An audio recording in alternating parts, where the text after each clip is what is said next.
Hello everyone, welcome to exam by learning. അപ്പോൾ നിങ്ങൾ SSLC എക്സാമിന് വേണ്ടി പ്രിപ്പയർ ചെയ്യുമ്പോൾ നിങ്ങൾക്ക് മനസ്സിലാവാൻ സാധ്യതയില്ലാത്ത അല്ലെങ്കിൽ നിങ്ങൾക്ക് മനസ്സിലാവുന്ന ചെറിയ പ്രയാസങ്ങളുള്ള ഏരിയാസ് കമൻറ്റ് ചെയ്യാനൊക്കെ നമ്മൾ പറഞ്ഞിരുന്നു. അതിൽ പ്രധാനപ്പെട്ട കുറച്ച് ഏരിയാസ് ആണ് നമ്മൾ ഇവിടെ എടുത്ത് ഡിസ്കസ് ചെയ്യുന്നത്. ഓക്കെ, അതിൽ ചില ആളുകൾ പറഞ്ഞാണ് ഈ ന്യൂറോണിൻ്റെ സ്ട്രക്ചർ അതൊക്കെ ഇടങ്ങാറാവുകയാണ് അല്ലേ, മനസ്സിലാവുന്നില്ല എന്നൊക്കെ പറഞ്ഞ ആൾക്കാരുണ്ട്.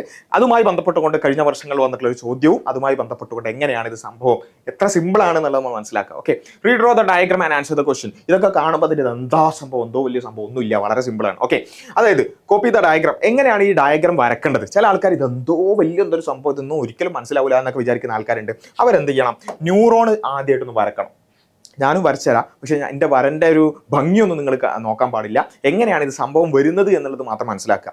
ന്യൂറോൺ എന്ന് പറഞ്ഞാൽ എന്താ ചങ്ങായിമാരെ? ന്യൂറോൺ എന്ന് പറഞ്ഞാൽ നെർവ് സെൽ അല്ലേ, എല്ലായിടത്തും സെല്ലില്ലേ, അതേപോലെ നെർവ് സെല്ലിന് പറയുന്ന പേരാണ് ന്യൂറോൺ. ഓക്കെ, അതെല്ലാവർക്കും അറിയാലോ. ഓക്കെ, നമ്മളൊരു സെല്ലിന് എങ്ങനെയാണ് വരയ്ക്കുക? ഒരു സെല്ലിന് നമ്മൾ എന്ത് ചെയ്യും? ഒരു വട്ടം ഇടും, എന്നിട്ട് അതിന് ന്യൂക്ലിയസും വരക്കും അല്ലേ. ഇങ്ങനെയാണ് നമ്മളൊരു സെല്ലിനെ വരക്കുക.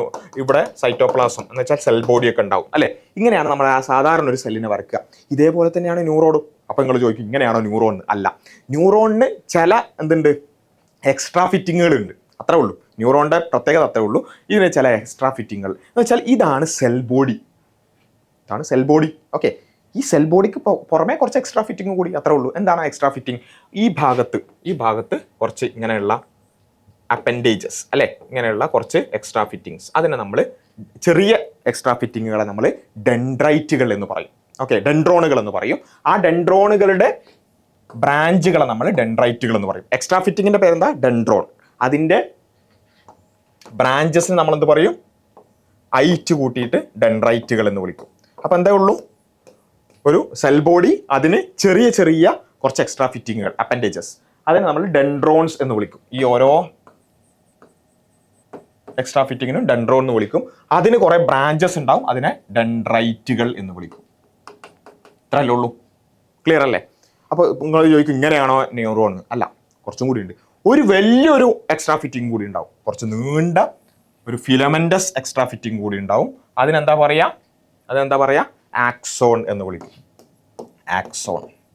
അപ്പോൾ ആക്സോൺ ആകുമ്പം അതിനും ഐറ്റ് വേണ്ടേ അല്ലേ, അതിനും ബ്രാഞ്ച് വേണം. ആ ആക്സോൺ പോയിട്ട് അവസാനം ബ്രാഞ്ച് ചെയ്യും.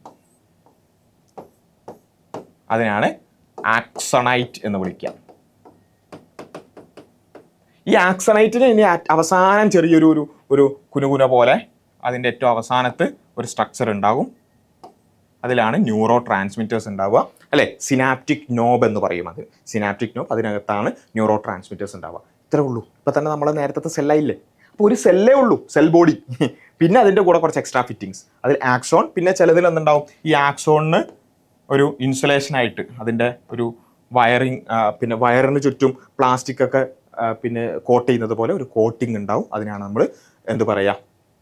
ഷ്വാൻ സെൽസ് മുഖേനയുള്ള മൈലിൻ ഷീത്ത് എന്നൊക്കെ പറയാം അല്ലേ. ഷ്വാൻ സെൽസ് അല്ലെങ്കിൽ ഒലിഗോഡെൻഡ്രോസൈറ്റ്സ് മുഖേനയുള്ള മൈലിൻ ഷീത്ത് എന്ന് പറയാം. ഇത്രേ ഉള്ളൂ എന്ത്, നമ്മുടെ ന്യൂറോൺസ് അല്ലെങ്കിൽ നെർവ് സെൽ എന്ന് പറയുന്നത്.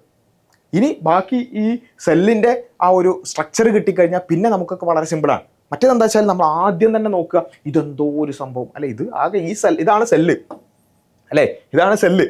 ആ സെല്ലിലേക്ക് കുറച്ച് എക്സ്ട്രാ ഫിറ്റിങ്ങുകൾ, കുറച്ച് വലിയ എക്സ്ട്രാ ഫിറ്റിങ്, അതിൻ്റെ ബ്രാഞ്ച്, അതിൻ്റെ അവസാനം സിനാപ്റ്റിക് നോബ്, അങ്ങനെ മാത്രമേ ഉള്ളൂ സംഭവം അല്ലേ. അപ്പോൾ അതാണ്. പിന്നെ identify the part labelled as X. X ഏതാണ്? ആക്സോൺ അല്ലേ, ആക്സോൺ. പിന്നെ അതേപോലെ തന്നെ പിന്നെ ചോദിക്കാൻ സാധ്യതയുള്ളത്, ഈ ഏരിയയിൽ നിന്ന് പിന്നെ ചോദിക്കാൻ സാധ്യതയുള്ളത് മൈലിൻ ഷീത്ത്. എങ്ങനെയാണ് മൈലിൻ ഷീത്ത് ഫോം ചെയ്യുന്നത്? മൈലിൻ ഷീത്ത് ഏത് സെല്ലിൽ നിന്നാണ് അല്ലേ? സാധാരണ സെല്ലുകളിൽ, സാധാരണ ന്യൂറോൺസിൽ ഏതാണ്, അല്ലെങ്കിൽ ബ്രെയിനിലും സ്പൈനൽ കോർട്ടിലും ഏതാണ് അല്ലേ? ഷ്വാൻ സെൽസും ഒലിഗോഡെൻഡ്രോസൈറ്റ്സും. ആ വ്യത്യാസം നമ്മൾ മനസ്സിലാക്കുക. പിന്നെ ഈ സിനാപ്റ്റിക് നോബ്, അതിനകത്ത് എന്താണ് ന്യൂറോ ട്രാൻസ്മിറ്റേഴ്സ്? എന്താണ് ന്യൂറോ ട്രാൻസ്മിറ്റേഴ്സ്? ന്യൂറോ ട്രാൻസ്മിറ്റേഴ്സിൻ്റെ എക്സാമ്പിൾ എന്താണ്? പിന്നെ ഇവിടെ ഇത് കഴിഞ്ഞാൽ പിന്നെ ഒരു ഗ്യാപ്പാണ്, എന്നിട്ടാണ് അടുത്ത ന്യൂറോൺ ഉണ്ടാവുക അല്ലേ. ആ ഗ്യാപ്പിന് എന്ത് പറയും? അവിടെയാണ് ആ സിനാപ്റ്റിക് പിന്നെ ക്ലഫ്റ്റ് എന്ന് നമ്മൾ പറയാം, ആ ഒരു ജംഗ്ഷൻ എന്ന് പറയാം. ആ ജംഗ്ഷനിലേക്കാണ് ഈ ന്യൂറോ ട്രാൻസ്മിറ്റേഴ്സ് റിലീസ് ചെയ്യുന്നത്. അതാണ് അടുത്ത ഡെൻഡ്രോണുകൾ, ഡെൻഡ്രൈറ്റുകൾ അത് റിസീവ് ചെയ്യുന്നത്. എന്നിട്ട് റിസീവ് ചെയ്തിട്ട് ഇങ്ങനെ കൊണ്ടുവരും, എന്നിട്ട് അടുത്തയിലേക്ക് വിടും, അങ്ങനെ അങ്ങനെ അങ്ങനെ അങ്ങ് പോകും. ഓക്കെ, അത്രേ ഉള്ളൂ സംഭവം. ഓക്കെ, അത്രയും വളരെ സിമ്പിളാണ് ഇതിൻ്റെ ഒരു സ്ട്രക്ചർ എന്ന് പറയുന്നത്. അപ്പോൾ ആ സ്ട്രക്ചർ വളരെ സിമ്പിളായിട്ട് നമുക്ക് ഈ രൂപത്തിൽ സെല്ല് വരയ്ക്കുന്നതിലൂടെ അതിന് കുറച്ച് എക്സ്ട്രാ ഫിറ്റിംഗ് കൊടുക്കുന്നതിലൂടെ നമുക്ക് മനസ്സിലാക്കാൻ സാധിക്കും. അത്രയും സിമ്പിളാണ്. അപ്പോൾ എനിവേ ആ ഒരു കാര്യം കൂടി സൂചിപ്പിച്ചെന്ന് മാത്രം. ഇത്രയും കാര്യങ്ങളാണ് ഈ ഒരു വീഡിയോയിൽ നമ്മൾ ഡിസ്കസ് ചെയ്യുന്നത്. ഇനി നിങ്ങൾക്ക് ഏതെങ്കിലും പഠിക്കുന്നതിനിടയിൽ ഡൗട്ടുകൾ തോന്നുന്ന ഏതെങ്കിലും ഭാഗങ്ങൾ ഉണ്ടെങ്കിൽ നിങ്ങൾക്ക് കമൻറ്റ് ചെയ്യാം. നമുക്ക് എന്ത് ചെയ്യാം, സമയം പോലെ അത് എക്സ്പ്ലെയിൻ ചെയ്ത് വീഡിയോസ് നമുക്ക് പോസ്റ്റ് ചെയ്യാവുന്നതാണ്. Okay, all the best for your exams. എല്ലാവരും എക്സാംസ് നന്നായി എഴുതുക. നിങ്ങൾ ഓൾറെഡി നന്നായി പഠിച്ചിട്ടുണ്ട്. ഏതെങ്കിലും ഡൗട്ടുകളൊക്കെ ഉണ്ടെങ്കിൽ നമ്മുടെ ചാനൽ വഴിയൊക്കെ അതെന്ത് ചെയ്യാം, ക്ലിയർ ചെയ്ത് മുന്നോട്ട് പോകാം. Okay, thank you everybody, by.